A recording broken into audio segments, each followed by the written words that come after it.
I remember there was a time I tried like suppressing the feelings, and I was like, no, I'm not queer, and I'm straight. I tried dating girls, and it was... Damn, haven't you all been there?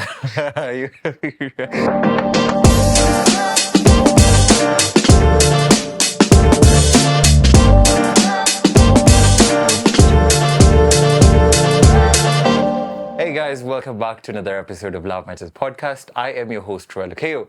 And this is the only podcast where you get to put your sexual reproductive health and rights on the forefront, where we have real conversations about real life problems facing real young people, and we try to offer real solutions. As usual, with me in studio today, I have a guest. And as you all know by now, it is not my job to introduce them. They will tell us who they are, where they're from, what they do, and then we're going to jump right into the conversation. Karibu sana. Thank you for having me. You're welcome. Yeah. So who are you? Where are you from? What you do? My name is Harry. Yeah. I'm a web designer. I'm from around. Local tourist. Yeah. So I'm a web designer, and I do music part-time. It's my passion. So yeah. By music you sing? I sing, I play. After was sunny. Yeah, I sing, I play, write music. So yeah. That's amazing. Yeah. That's amazing. Thank you so much for joining us in studio. Thank you for having me. And so today's conversation, or today's topic that Harry is going to be guiding us through, is we're talking about the mental health about queer folks. We know you people are already tired with Love Matters talking about queer folks, but if you're tired, that means we're doing a good job about it. So in order for us to understand better about queer folks, we're talking about mental health. Do queer folks actually go through mental health problems? Yeah, a lot, actually. You know, being gay itself is so hard. So you have to like... How? Because, I mean, Rayo Kwenche, they're like, I want to convert to attack or fire. So how is that affecting someone's mental health? We are humans. Yeah. We want to be wanted. We want to be loved. Yeah. So, like, you can't expect to be in the right mental state when people are bashing you. Yeah. So you'll most probably feel bad. Some type of way, right? Yeah. So it's normal. Yeah. And so how best to that? What maybe when someone is talking to the queer folks in such a way or in such a manner, how best do you think we can be able to go about it? Because oftentimes, Twajipata in situations where we literally have no way out. So what is it that can fester, what can develop out of all this negativity that happens around someone? I feel like as an individual, you should like be able to defend yourself. Physically? No, not physically. Like you have to know where you stand with yourself. If you love yourself, whatever someone says, like, it won't matter to you. Yeah. So you'll be like, fuck it. You can call me gay, call me whatever, and I'm good. Yeah. Because, depression when it comes to queer folks is very, very rampant. Yeah, I know. Depression, anxiety, bipolar, is it caused by some people? Or maybe that's just bipolar is more... That's an inheritance kind of thing. But when it comes down to also... especially anxiety, when most of our folks are either physically abused or emotionally or verbally abused, tend to fester up so much in certain settings, right? So how best can we probably be able to try and overcome such challenges maybe when they arise? Okay, can I say my own experience? Sure. So, because for me, like, being queer has been so... a roller coaster. So I had to sit with the term of it's like I'm queer and I can't accept yourself. Exactly. So like you can't change who you are at the end of the day. How was your process? Sorry to cut you short, but how was your process? It's fine. If you care to share about it. Okay. It was long. It was tough. It was really tough because I remember there was a time I tried like suppressing the feelings, and I was like, no, I'm not queer, and I'm straight. I tried dating girls, and it was... Damn, haven't you all been there? Right? But you're like, this younger self is it's crying out. It's like, stop hiding me, like, show me. So And in those moments where you're talking about you were suppressing yourself and you're struggling to find acceptance, dating, girls at the same time.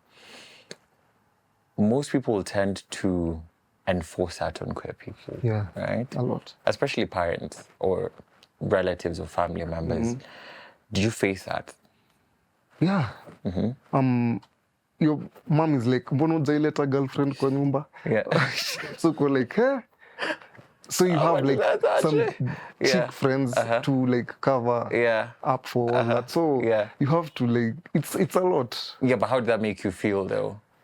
Bad. I was like, Hapa nitajitoaje? Hapa ndajitoaje? Sasa nikifika ile age ya kuolewa ndafanya nini? Exactly. So ati kuoa. I mean, marriage is marriage. Exactly. Kuolewa, whichever comes. So I was like, but if they truly love me and accept me for who I am, so that won't be a problem because they have to accept me at the end of the day. I'm their child, so And did that work? Did that happen eventually? Okay, work in progress. Work in progress. Work in progress. Yeah, that's amazing. But then again, you know, now you're an inspiration to young people out here who are watching you because, you know, coming up to the show, it's not something that's very easy, right? You have lived and gone through various aspects of mental health challenges. You know, majorly, tunajuanga tu it's depression and anxiety, bipolar kidogo, and ADHD, tukijazilia tu hapo juu kidogo, you know? So, what steps in those moments where you felt, by the way, this is actually heavy on me, what steps maybe did you take to overcome that and say, like, I need to get help, I need to, you know, talk to someone or maybe talk to a friend? How did you manage to overcome that dark period in your life? How did I manage? I think I was like, I'm too young, first of all, like to go through all this problems. Apana. I'm not about the struggle life. Yeah, I was like, hizi ni ma stress za ujinga najipea. So, as in, I learned to live a day of my life. So, like, not let small things pressure me and look at me and love myself because, at the end of the day, I self-love more. How do you show yourself self-love? Okay, I love the gym a lot and buying clothes and and eating. So that's how I show myself love. I'm like, let me go buy clothes today. Yeah, so that's me. But this is sijanunua nguo for some time. Sijui tu ukimaliza hapa tupitie mahali. Pale wanasema utafanya ile kitu. You know? Because it's really important for us to also get to understand ways that we can be able to take care of ourselves. Because mental health, it can really get you going through it, right? And especially as a queer folk, the levels actually heightened. So now, also, which leads me to ask, when you're at that period where you're, you know, trying to find acceptance even for yourself, how was it with you and your friends who were around you at the time? Are you still friends to date? Did it affect your friendship at the time? Personally, think they kind of knew, but it's a silent secret. Yeah, so because not to brag, but I'm a vibe, so they don't really care about that. So yeah, the life of a party. Bila wewe hakuna sherehe. Bila mimi hakuna sherehe. So find your true friends, like who will really be there for you in your darkest times, and who won't judge you because of this and this and this. So you just have to find your circle of people who really want you around them and adore you. So and life will be smooth. So support system. Exactly. Kabisa. Like this is actually a drawing support system until it bites us in the ass. That's a problem. So how can we go about it? Drew, maybe I might look at you and I'm like, oh, Harry's a really good friend. But then when we leave here, Harry goes and says, man, that Jama is actually just gay and it just can't. How can we be able to determine this is a true friend or this is there for the right people? Yeah. Maybe for the joy of it. For me personally, I feel like I move by my instincts, like my gut feeling. So we can be sitting like this, and I'll feel your vibe and your energy, and I'll be like, or tuko sawa. I'll watch you speak, and I'll be like, Yeah. I'll know where to place you. So I'll just know from our interaction. Yeah. Yeah. Damn. I hope I'm giving all bad vibes there. No, I know I'm you're just good. kidding. Yeah. So, I've interacted with you on several occasions, on spaces, on the work thingy that we had last time. Okay, it is not work, but it's kind of work for me. Yeah. And how is it when it comes to, because most of the spaces we've interacted, we're talking about mental health. How can you advise someone to go about seeking for mental health services?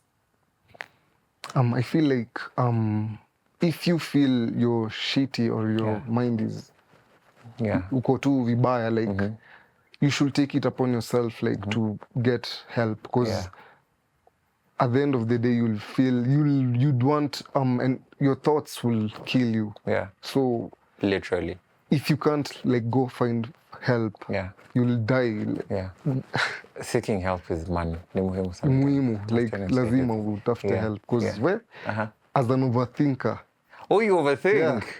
Tell me more about it, because that's an underrated mental health illness that people don't actually understand. Yeah, like an overthinker, you create your own scenarios in the head, so you're like, and you'll feel like you're going insane. So you have to like find help. So if you don't, what's that one thing you overthinking and then was like, ish man, I actually am overthinking and I need to stop, but your brain just keeps on overthinking it?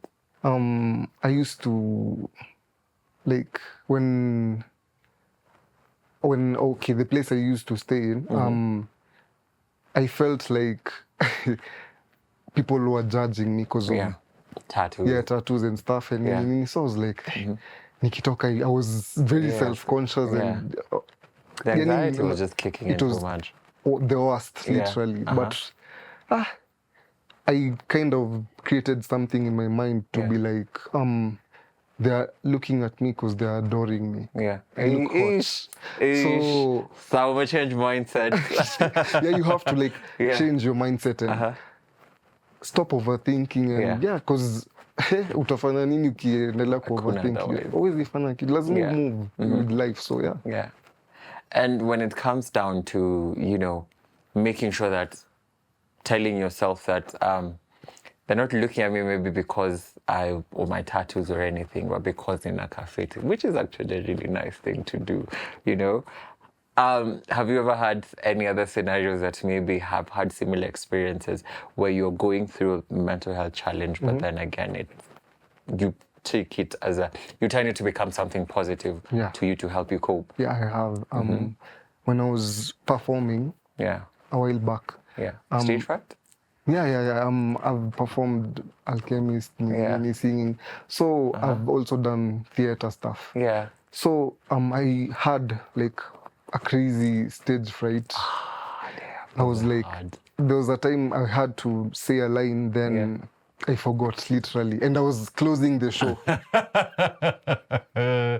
So mimi ndio naningojea there, like saizi niko hapo nimefreeze niko. So I just dropped the mic and went. But I overcame that by not looking at people. Unaangalia kule nyuma. So shida ni uangalie uko mwisho, then uone mtu mwenye anakaa funny ama anafanya some face, you laugh. But I just ignore. Let me just tell you, I've also done theater, and one of the worst things about me is when I forget my lines, I would laugh. I would just laugh. Whether it's a serious scene that doesn't require laughing, or I would just laugh. So take it as a tip. I mean, actors will forgive you. The audience doesn't know. The audience expects nothing, right? But it's only the actors who do, because you rehearse it so many times. When you forget a line, just laugh it off. The audience will think it's part of the show. Because they don't know. They just come to watch a play, right? True. That's a trick. That's a trick you can use next time. I'll put it on my...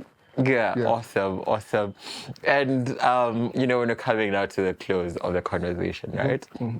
You are a person has survived mental health challenges. Yes. You've sought ama seek for help. Kizungu mumelewa, si tu. Hiyo tu. Yes.